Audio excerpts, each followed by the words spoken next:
That's why I was like, okay, this is really cool. Like usually I'll see like some saves, streams, but the ratio was really interesting. Save to stream conversion being high is interesting. I wonder that as well. Like, do pre-saves convert over to streams? It sounds like it has been for you. So what's interesting about the saves are actually post saves. So it's after the song's released. It's after the song's released more so than pre-saves before the songs released. So I thought that's why it was interesting to me. So it's basically people listening and they're saving it right away. Like they like the song, they want to go back to it, they're saving it, liking it.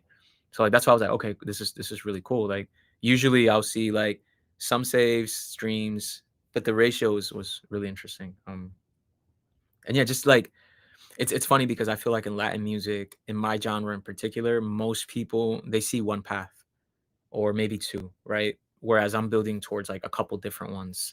And there's different ways of doing this and different ways of sharing your music and telling your story. And like you said earlier, yeah, not everyone's up to par with, coding and cursor and using AI agents and building all these things out. But like again, the way we're seeing it, that like cost of production time has lowered enough to where you can actually take a risk and a gamble.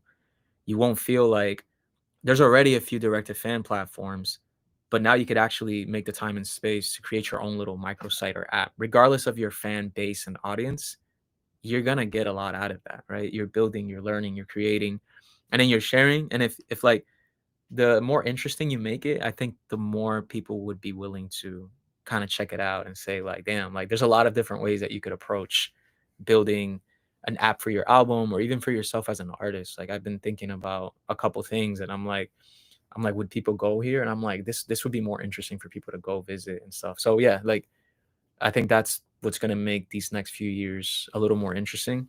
It's like, yeah, maybe you could do the direct to fan platform because they might have more users, buyers, they have a bit of some network effects there.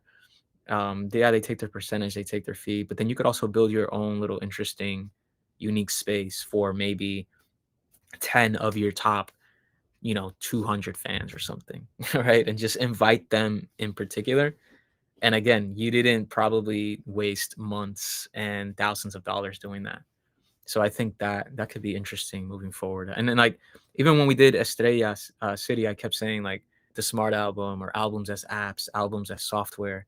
And now it's a reality. Like now I'm like, okay, I was going down the right path. Like you can literally build an app around your album release instead of like just an artist website showcasing it's informational. Now you can do something for each individual song, album, or whatever